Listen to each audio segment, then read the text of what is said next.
नमस्कार दोस्तों, कैसे हैं आप। आशा करता हूं कि आप सब स्वस्थ और सुखी होंगे। दोस्तों, बेहद अफसोस के साथ कहना पड़ रहा है कि सडन कार्डियक अरेस्ट से एक और जानी मानी हस्ती की आज डेथ हो गई। जी हाँ दोस्तों, जाने माने डायरेक्टर, कॉमेडियन और एक्टर सतीश कौशिक जी अब हमारे बीच में नहीं हैं। कल ही उन्होंने सबके साथ बहुत ही मज़े से होली का फेस्टिवल मनाया था।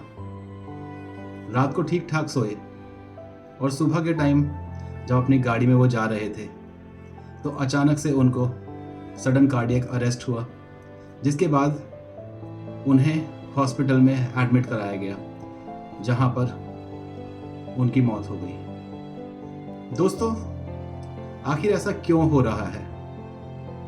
क्यों आए दिन हमें ये चीज़ देखने को मिल रही है कि अचानक से ही अच्छे खासे आदमी को सडन कार्डियक अरेस्ट हुआ और उसकी मौत हो गई। अब ऐसे में बहुत सी थ्योरीज सामने आ रही हैं। कई लोग स्ट्रेट फॉरवर्ड ये बोलते हैं कि ये वैक्सीन का असर है।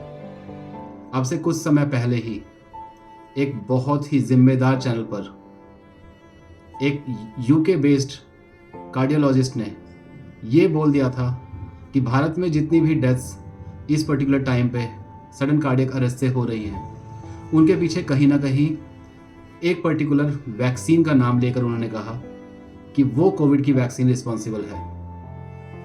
हालांकि उसके बाद उनकी बहुत ही आलोचना हुई और बीबीसी चैनल को भी बहुत ही ज़्यादा फटकार लगी।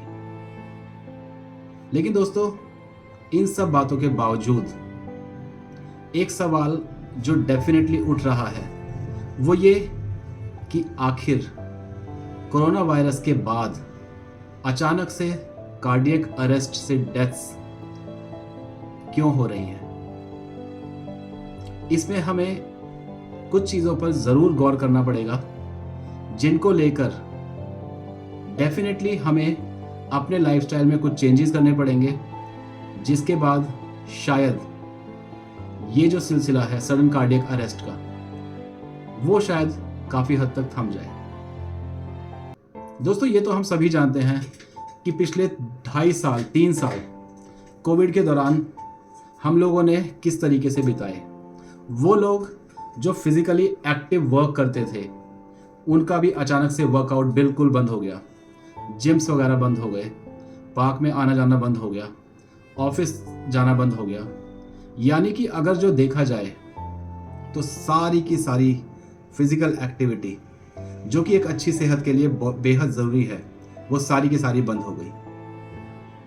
अब ऐसे में निश्चित तौर पर यह बात अगर जो कुछ दिनों की रही होती तो शायद बॉडी के ऊपर उसका कोई नेगेटिव इम्पैक्ट नहीं पड़ता। लेकिन दोस्तों, 1.5-2 साल बहुत ही लंबा टाइम पीरियड होता है। तो ऐसे में कहीं ना कहीं ये बात तो माननी पड़ेगी कि कोरोना वायरस ने हमारी बॉडी को बहुत हद तक डायरेक्टली या इनडायरेक्टली अफेक्ट ज़रूर किया है। अब जब वायरस बॉडी को इफेक्ट कर चुका है तो इससे उभरने के लिए भी हमें कुछ चीज़ों का थोड़े टाइम के लिए बेहद सावधानी के साथ ध्यान रखना पड़ेगा।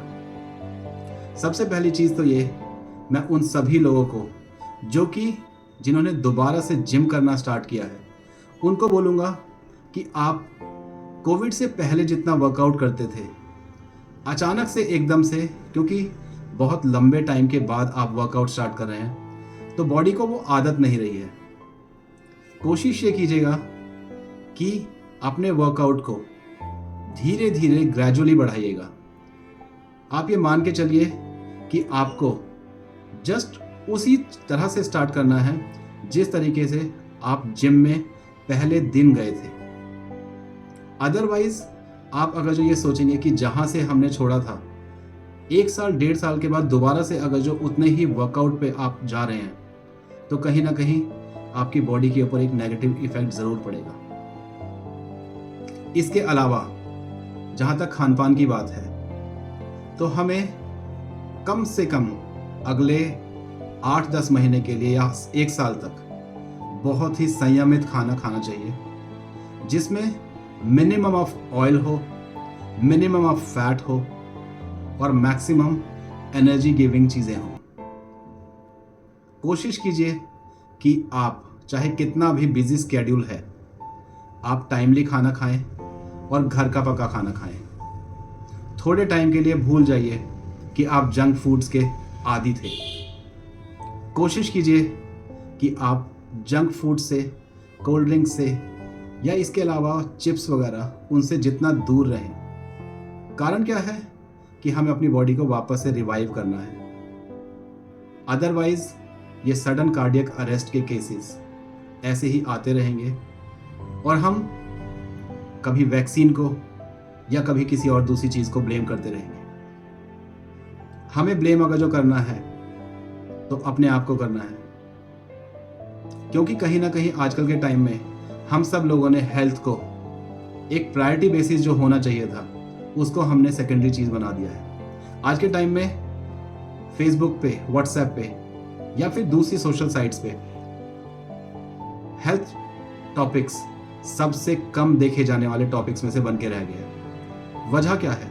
वजह यह है कि हम लोग हेल्थ के बारे में कभी कुछ सोचते ही नहीं। हम कब सोचना स्टार्ट करते हैं? जब कभी भी हमें कोई ऐसा न्यूज़ मिलता है कि आज इसके साथ ये हो गया या आज उसके साथ वो हो गया।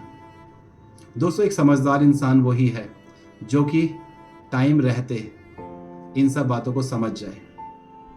तो आपसे मैं रिक्वेस्ट करूंगा कि घबराने की बिल्कुल ज़रूरत नहीं है। थोड़ा संयम से, सावधानी से और समझदारी के साथ अपने डेली रूटीन को प्लान कीजिए। कोशिश कीजिए कि आप सुबह जल्दी उठें, और जल्दी उठने के लिए सबसे पहली चीज़ है कि आप रात को जल्दी सो जाएं। इसके अलावा पार्क में जाना बहुत ही ज़रूरी हो गया है। सुबह उठ के पार्क जाइए। पार्क में आपको कुछ भी नहीं करना तो कम से कम खुली हवा में बैठ के ब्रीदिंग एक्सरसाइज कीजिए।